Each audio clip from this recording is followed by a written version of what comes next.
Congressman Louie Gohmert's with me, Republican from Texas. Before we get started, I want to play this clip of the President of the United States yesterday talking about the surprise subpoena by the Republican-run, I guess it's technically a co-chairmanship, but Republicans are in charge of the Senate, Richard Burr, North Carolina. Let's play 1A, subpoena of Don Jr. President Trump reacts. Mr. President, as you saw the Senate Intelligence Committee has subpoenaed Don Jr., that's the Republican-led Senate Intelligence Committee. What do you make of that? Well, I was very surprised. I saw Richard Burr saying there was no collusion 2 or 3 weeks ago. He went outside and somebody asked him, no, there's no collusion. We found no collusion. But I was very surprised to see my son. My son's a very good person, works very hard. The last thing he needs is Washington, D.C. He could rather not ever be involved. Remember, he said to me a long time ago when I was thinking about running, Dad, if I could help, let me know. It's not my expertise. It's not something I really like, but whatever I can do, you're my father, whatever I can do. He's now testified for 20 hours or something, a massive amount of time. The Mueller report came out. That's the Bible. The Mueller report came out, and they said he did nothing wrong. Okay, your reaction, Congressman.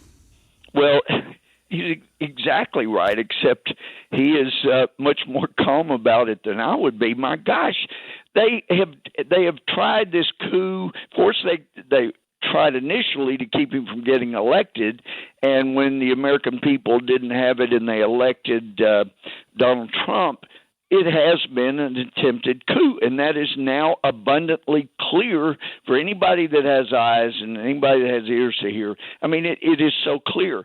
And Richard Burr is one of the nicest guys to be around, totally enjoyable to be around. But at some point, Republicans have got to say, enough already.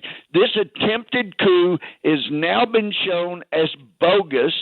The Trump administration, the Trump campaign did nothing to conspire with Russians, and so that's got to go away. Now, I know there are people that are arguing about obstructing justice, and I think I agree with Alan Dershowitz. You can't obstruct justice when you're simply doing your job. I mean, my gosh, Clinton fired 92 U.S. attorneys on the same day, and the Democrats said, well, that's perfectly fine. I didn't raise a big deal about it because that is his right, even though I didn't think it was a good idea.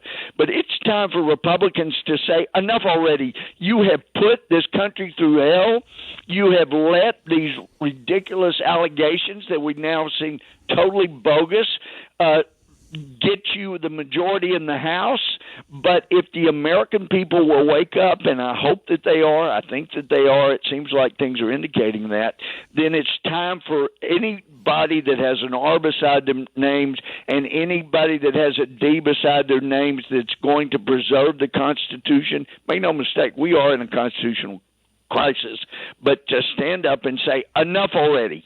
This came very close to being the first successful coup since our Constitution went into effect in 1789. We are not having it, and we're going to put people in jail that were part of this. That's got to happen. All right, so Congressman, I've been playing a lot of audio of people claiming we're in a constitutional crisis right now. I know you have, Alex, and they're right, but they're the ones that are putting us in jeopardy, putting the Constitution in jeopardy. And you're right. I mean, they've got to talk. It is incredible how good they are at just saying the same things, different faces, different voices, same thing. Yeah, but it is a constitutional crisis, and they've helped create it. Yeah, this is exactly right, and I feel like the pattern is whenever they use projection and they accuse the right of doing what they're doing. But literally, if I was able to pin down Nancy Pelosi or Jerry Nadler or whoever it is and ask them, what is it specifically? Is it over these handful of redactions that all seem to be 100% legal and there's no indication there's anything significant that is being kept from the public? That's it? That we won't give those redactions? Yeah, it's not about the redactions, and that is very, very clear. And that hearing we had made very clear. These folks are not about the redactions because the Attorney General Barr, and I didn't know if he was going to be okay. I knew he was Mueller's friend, but he has bent over backwards. He did not have to produce the report at all, but he did everything he could. And the way you know how disingenuous and actually dishonest the Democrats were being about the contempt that they voted for was that last Friday, when they had out the talking points to all of the media, I was hearing it every hour on the hour on mainstream or lamestream media. Oh, gee, Barr has been given till 9 a.m. Monday, or he will be held in contempt. They never did report that Friday. Nadler and the Democrats said, you know what, Attorney General Barr, if you will just join with us in going to court and getting a court order that will allow you to release the grand jury information that's prohibited under Rule 6E, then we will drop the contempt. That's how you know this was a dishonest play, because they knew he could not produce it. So the Hobson's choice was you either violate the law, for which we'll push for your prosecution, and give us the grand jury information, or we're going to hold you in contempt and belittle you like crazy in the media. I mean, how ridiculous is that? And by the way, Alex, a quick point. Earlier in the hour you were talking – Dennis Prager's great. I got to get the book when it comes out. But earlier in the hour, you were talking about E-Verify, and Sure. It just brought to mind again how important the elections are. Because, a lot of firms were using E-Verify during the Obama years, and that was supposed to protect the employer. If you use E-Verify and the government says these people you're wanting to hire are okay, then we won't come after you. That's why, they're encouraged to.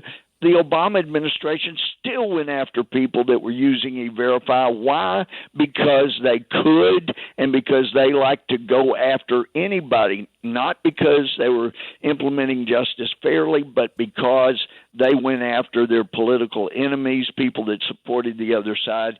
And, Alex, that's why these elections coming up are so absolutely critical. The Constitution is not as important as the people that are elected to follow it. And if you have people that will just throw it aside like the Obama administration did, then it doesn't mean much. Yeah, and the pattern with the left, as I keep noting, is the more they talk about the Constitution, the less they honor it. So that is great. That's so great. You're right. You're right. Thank you. And there's been so much Constitution talk over the last couple of weeks. By the way, I love when they talk about the Constitution. I wish we would get back to the Constitution, but it is generally a hint they're running in the other direction. What do you make of your... And Jerry Nadler, my first term, 05 and 06, Nadler talked about the Constitution, and back then he meant it. And he was very concerned about Fourth Amendment protections and not being spied on, and the government doing too much surveillance, and FISA court powers and Patriot Act powers. And that guy's gone away. Because the Obama administration, they were all in on violations of the Constitution if it was going after the Republicans. Not one word in defense of against surveillance by our government. So we got to get back to following the Constitution. But you know what, Alex, and you had this conversation with Prager, John Adams, he understood the Constitution.